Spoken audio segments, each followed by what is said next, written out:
Sparks, alarms. You are flying inverted. Your visor reads stall, fire, fail. You grab the ejection handle. The cable is completely gone. This is one shift as a flight test engineer, and it will not go as planned.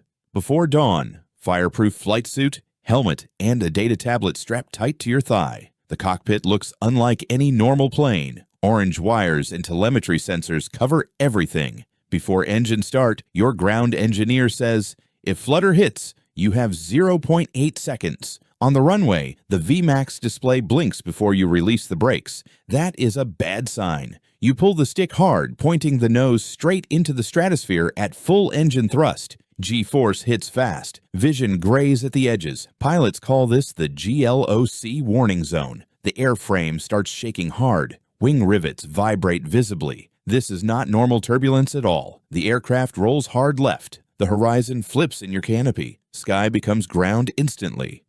Cracks spread across the canopy glass from aerodynamic pressure as you fly. Watch it live. You log the vibration. Every 17 seconds, one pulse. That means structural resonance is happening. Then the vibration stops completely. That sudden silence is more frightening than the shaking was. The flight control computer flashes overstress and limits your stick inputs. No warning, no asking. Your co-pilot reaches for the ejection handle. You block his arm. Data window is not closed yet. On the ground, your team splits. One wants you back. Another points at the data. Keep going. You show the structural margin data on your tablet. Numbers say the airframe still has some room. Commander calls it 10 more minutes at altitude. You both log that decision without any words. Your co-pilot goes quiet. He follows the order, but his face says what his voice does not. The lead structural engineer calls in personally. He names the resonance zone. His voice is tight. The argument ends. What replaces it is cold, focused silence, the kind that means serious business. Every primary screen goes dark at once. For one full second, you are flying completely blind. Red emergency lights snap on. Autopilot kicks off hard. You are now completely flying manual. You switch to the backup tablet and log flight parameters manually every 30 seconds. Old school. The altimeter starts jumping wildly. Then your airspeed indicator drops to 0 on the screen. You cross-check cockpit gauges against the backup tablet. 3% gap. Trust the cockpit gauges. Radio contact with the ground team degrades. The flight director's voice breaks into static. Gone. The flight recorder reboots. 6 minutes of data are gone forever. That gap cannot be recovered. A new code lights up on the panel. Third warning, this shift. None of them are coincidences. You enter the storm front. Lightning strikes right beside the wing. The flash blinds you completely. Rain kills all visibility. A hard turbulence jolt throws your body against the harness straps violently. Ice forms instantly on the leading edge. Lift characteristics shift in real time, not on paper. The aircraft drops hard. The horizon disappears. Up and down swap, and your inner ear starts lying. Tail vibration spikes again, layered on turbulence. You cannot separate them in the data. Not yet. You request higher altitude to clear the front. Air traffic control makes you wait. Block occupied. Clearance comes. You climb above the clouds. Turbulence stops, but the tail vibration keeps pulsing. Now you know for certain the vibration is structural, not atmospheric. The problem is inside the aircraft. Telemetry reports. Your primary runway is blocked by an emergency aircraft. Your landing window shrank. The alternate airfield is storm closed. You have exactly one landing option left, and fuel keeps dropping. You scratch 3 of 7 planned test maneuvers right in the cockpit. The program schedule is gone. On the ground, one engineer removes his glasses and covers his face with both hands. No words. The program team pushes back. Skipping those maneuvers delays certification by 3 full months. You hold. Fuel burn exceeds the flight plan. The engine anomalies are costing you range every single passing minute. Ground gives you one landing window. Exactly one. And right then, the next warning light comes on. You turn for home.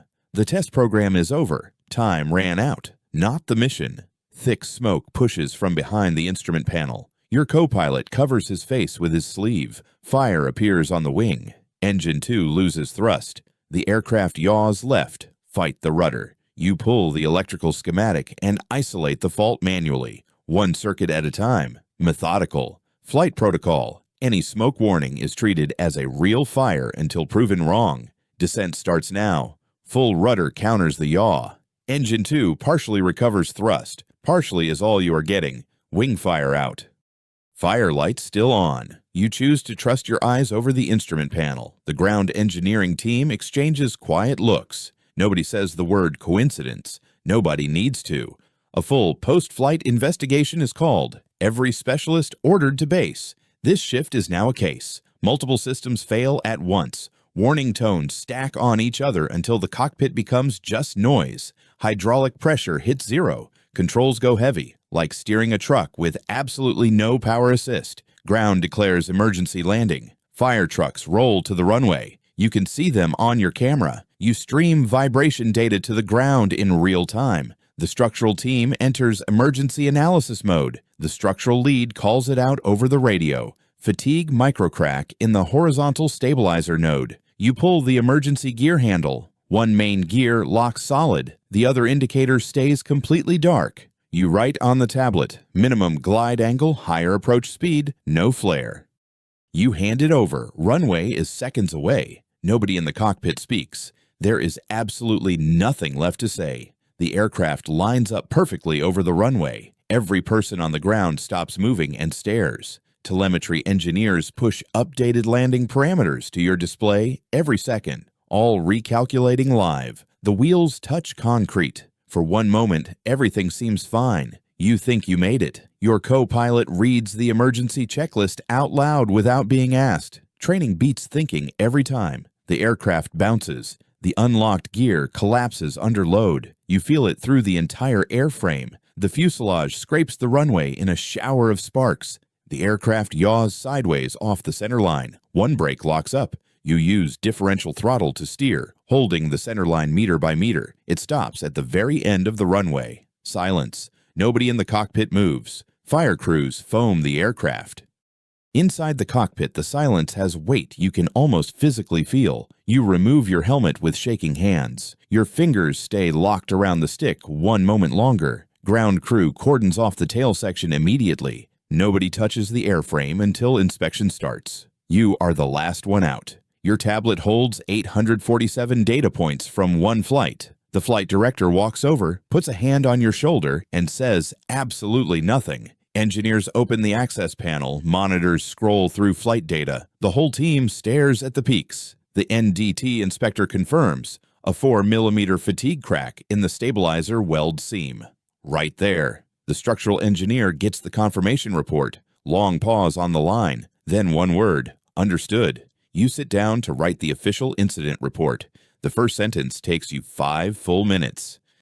Program director announces, all flights of this prototype are grounded pending a full investigation immediately. You look at the aircraft through the hangar glass. Under floodlights, it looks more like evidence. You hand the tablet to the investigation team. 847 points. Price of one shift. You walk out at dusk. Same badge, same bag. But that person is not you anymore. Hangar lights go dark. The runway is quiet. Only burned rubber and hot metal smell remain behind. Here is what the external cameras actually show. The tail was already flagging anomalies during takeoff. Maintenance logs confirm that same signal appeared one flight earlier. It was logged as a sensor error. You found the crack not because you flew, but because you refused to leave early. This was not piloting. It was the last checkpoint between a flaw and a production fleet. Every number on that tablet was earned under G-force, under fear, with full knowledge of the stakes.